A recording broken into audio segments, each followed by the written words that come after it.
Susno 2J ungkap kong kali kong di sidang PK Saka Tatal. Mantan Kabareskrim Polri, Komjen Purn Susno 2J mengungkap soal kong kali kong saat menjadi saksi ahli di sidang peninjauan kembali PK Saka Tatal yang digelar di Pengadilan Negeri Cirebon, Jawa Barat, Rabu, tanggal 31 Juli tahun 2024. Di hadapan majelis hakim dan kuasa hukum termon, Susno 2J menerangkan, dalam suatu kasus pembunuhan diperlukan alat bukti yang kuat oleh penyidik untuk menetapkan seseorang sebagai tersangka. Ia menerangkan, dalam suatu peristiwa jika pelaku utamanya tidak ada alias fiktif, bagaimana mungkin ada pelaku lain yang dipidanakan dalam sebuah peristiwa yang tak ada? Kalau pelaku utama fiktif, bagaimana dengan yang lain?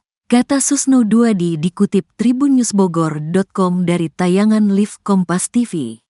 Saat ditanya oleh kuasa hukum Saka Tatal apakah ada sanksi apa bagi penyidik yang melakukan kesalahan atau melanggar prosedur dalam menangani perkara, Susno pun menegaskan pasti ada sanksinya. Menurutnya, pemberian sanksi itu akan dilakukan di setiap institusi masing-masing jika melakukan kesalahan dalam menangani sebuah perkara hukum. Andai terjadi kong kali kong antara penyidik, penuntut dan mungkin sampai ke hakim, kayak dia. Kita berandai-andai, jangan dikatakan saya menuduh, yang jelas masing-masing institusi akan memberikan sanksi. Polri punya kode etik dan propam, kejaksaan pun saya yakin ketat sekali mereka, pengadilan pun sama. Dan kita berharap memang harus diberikan saksi kalau kita mau menjadi negara hukum yang baik, sambungnya. Apakah hal ini terjadi? Ya bisa saja wong manusia. Ini andai. Saya tidak menukik pada satu kasus, terangnya. Mantan Kapolda Jabar tahun 2008 itu menerangkan, dalam suatu kasus bukti ilmiah lebih penting daripada kertengan saksi dalam mengungkap sebuah kasus. Menurutnya, scientific crime investigation merupakan bukti yang tidak terbantahkan dalam sebuah perkara. Sehingga, kata dia, diperlukan alat bukti yang kuat bagi penyidik untuk melakukan penangkapan hingga menetapkan seseorang sebagai tersangka. Scientific crime investigation misalnya, sidik jari, DNA, hasil laboratorium, CCTV, hingga percapakan HP, ungkapnya. Ia menerangkan, HP itu sebagai alat bukti kuat yang merekam jejak seseorang berada di lokasi mana saja melalui sinyal. HP itu bisa memberitahu di mana posisi seseorang pada waktu tertentu dan jam tertentu. Karena HP itu punya email dan HP itu sinyalnya terhubung pada BTS, dan itu yang digunakan oleh Polri dalam menangkap seorang teroris. Kata dia, ia menerangkan, di negara-negara maju metode yang dipakai lebih mengedepankan bukti fisik dibandingkan keterangan saksi saat menangani sebuah perkara. Di negara maju yang pertama itu dicantumkan bukan keterangan saksi, tapi physical evidence, terangnya. Seperti diketahui, Saka Tatal merupakan mantan terpidana kasus Vina Cirebon. Dari 8 terpidana, hanya Saka Tatal yang sudah dinyatakan bebas pada tahun 2020 lalu. Sebab, saat kejadian Saka Tatal masih di bawah umur sehingga ia hanya divonis 8 tahun penjara.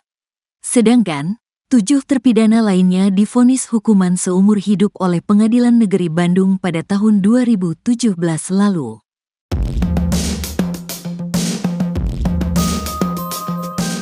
Mantan Kabareskrim Komjen Pol, Purnawirawan, Susno 2J menantang siapapun yang bisa membuktikan kalau Vina dan Eki tewas karena dibunuh. Sebab hingga saat ini Susno 2J masih meyakini kalau Vina dan Eki tewas akibat kecelakaan, bukan pembunuhan. Hal itu dikarenakan belum ada bukti kuat kalau kasus itu adalah pembunuhan. Susno 2J akan memberikan uang 10 juta rupiah bagi siapa saja yang bisa membuktikan kalau Vina dan Eki dibunuh. Ia mengatakan, orang itu tak perlu menangkap atau mencari tersangkanya, cukup bukti pembunuhan. Alat bukti itu, kata dia, bisa dari rekaman CCTV atau bukti percakapan di ponsel. Menurut Susno 2J, kasus kecelakaan Vina dan Eki yang ditangani Polres Cirebon di kabupaten tidak mengusut ke arah sana. Hal itu terlihat pada bukti-bukti yang ada di TKP penemuan Vina dan Eki pada malam kejadian. Sehingga peristiwa itu disimpulkan sebagai kecelakaan tunggal. Bahkan Susno 2J yakin bahwa penegak hukum memiliki pandangan yang sama, bahwa kasus ini kecelakaan. Sebab pada malam itu, ditemukan 1 orang meninggal laki-laki, dan 1 orang perempuan masih hidup. Polres Cirebon yang menangani kasus malam itu menurut Susno 2J sudah benar. Sementara kasus pembunuhan yang mengakibatkan 7 terpidana dihukum seumur hidup ini nyatanya tak ada. Ibtu Rudiana kini dihadapkan dengan kabar dirinya intervensi di kasus Vina Cirebon. Ayah Eki itu dituding membuat skenario palsu di kasus Vina. Namun, ia sudah tampil dan membantah kabar tersebut. Belakangan ex-jenderal bintang 3 hingga kuasa hukum Elza Syarif bicara soal kemungkinan intervensi Ibtu Rudiana. Mereka membela Ibtu Rudiana, pangkat Ibtu Rudiana saat peristiwa pembunuhan terjadi masih rendah, sehingga mustahil bisa ikut intervensi. Meski dibela, ada juga jenderal bintang 3 lainnya yang menantang Ibtu Rudiana. Sesepuh Polri ini minta Ibtu Rudiana menunjukkan bukti jika memang dirinya tidak terlibat dan cawe-cawe di kasus Vina. Mantan Kepala Badan Reserse Kriminal atau Kabareskrim Polri, Komjen Pol Purnawirawan Ito Sumardi turut berkomentar soal Ibtu Rudiana. Ito mempertanyakan kemungkinan Ibtu Rudiana yang pada 2016 silam menjabat sebagai kanit narkoba di Polres Cirebon, Jawa Barat melakukan intervensi di kasus Vina. Menurutnya proses hukum kasus Vina sudah dilakukan sesuai dengan prosedur. Mulai dari penetapan pasal 340 KUHP tentang pembunuhan berencana terhadap 8 pelaku hingga proses berita acara pemeriksaan atau BAP. Dari proses itu lantas mempertanyakan celah Ibtu Rudiana melakukan intervensi di kasus Vina. Padahal menurutnya, kasus itu hanya 3 hari ditangani Polres Cirebon. Setelahnya kasus diambil alih oleh Polda Jawa Barat. Hal ini untuk menghindari konflik kepentingan karena Ibtu Rudiana merupakan ayah Eki, korban yang juga tewas di kasus Vina. Oleh karena itu menegaskan bahwa perkara harus dibuktikan dalam persidangan.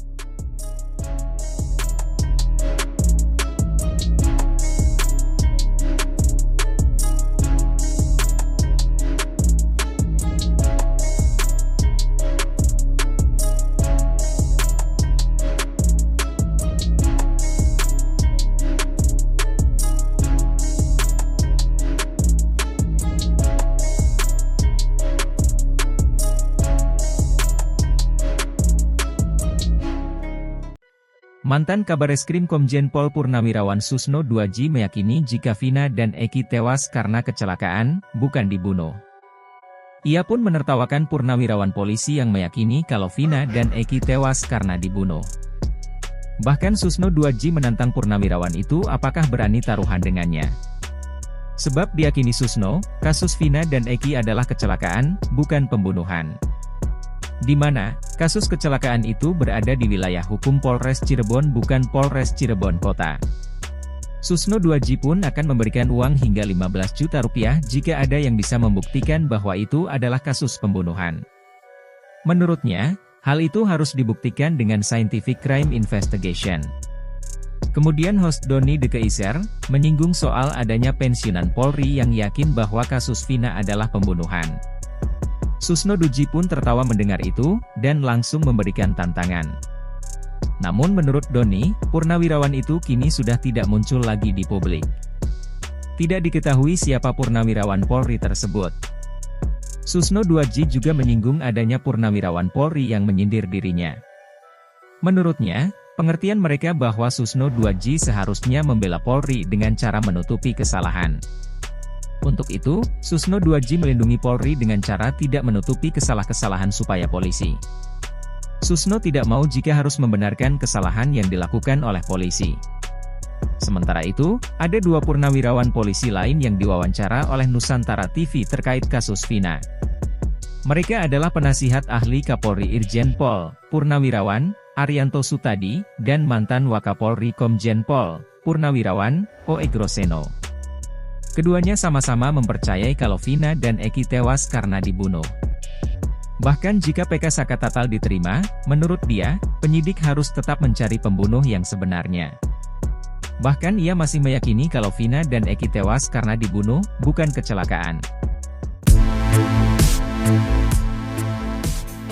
Ex-Kabareskrim Polri Komjen Purna Susno 2J jujur-jujuran bahwa dirinya belakangan ini merasa malu terhadap penanganan kasus Vina Cirebon yang mulai terkuak adanya rekayasa di baliknya. Menurutnya, jika peninjauan kembali Saka Tatal dan 7 terpidana lainnya dikabulkan, maka pihak kepolisian yang menangani kasus ini di tahun 2016 bakal kena sanksi. Tak terkecuali sosok Indra Jafar, ex-Kapolres Cirebon 2016 yang kini sudah berpangkat Jenderal Bintang 1. Seandainya ia masih aktif menjabat sebagai Kabareskrim, Susno bakal memberikan sanksi tegas terhadap para oknum polisi yang terlibat kasus ini. Susno sejujurnya mengaku malu dengan kelakuan polisi dalam menangani kasus Vina yang diyakininya telah merekayasa sedemikian rapi. Namun, akhirnya bangkai yang ditutup-tutupi polisi selama ini toh tercium juga oleh rakyat yang marah. Sebenarnya cerita film Vina sebelum 7 hari yang tayang di bioskop-bioskop menyudutkan para terpidana, yaitu Jaya, Supriyanto, Eka Sandi, Hadi Saputra, Eko Ramadhani, Sudirman, Rivaldi Aditya Wardana, dan Saka Tatal. Rakyat pun awalnya meradang hingga menghujat para terpidana tersebut. Namun, adanya campur tangan Tuhan, kata Susno, yang membuat kasus ini justru membongkar kebenaran yang sesungguhnya.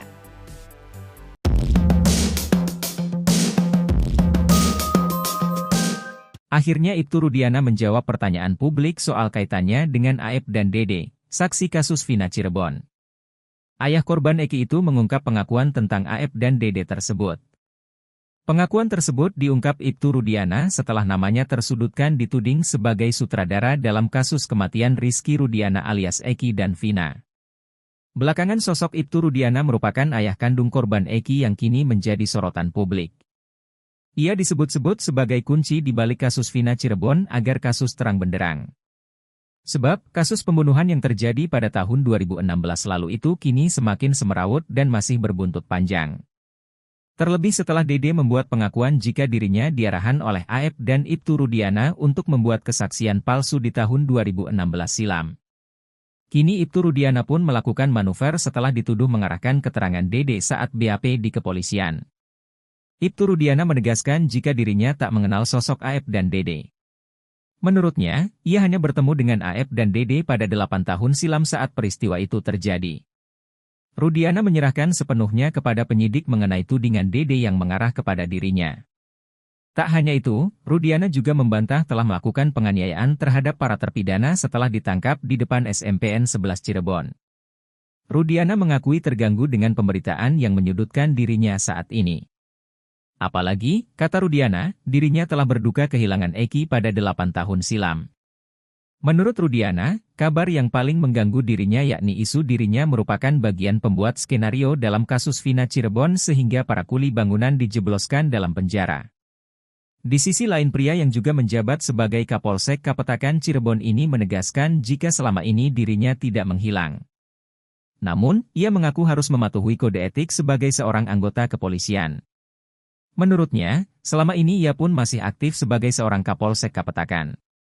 Ditanya kembali soal kegiatannya selama ini yang masih aktif bekerja, Ibtu Rudiana kembali menegaskan kalau isu soal dirinya yang sengaja menghilang itu tidak benar.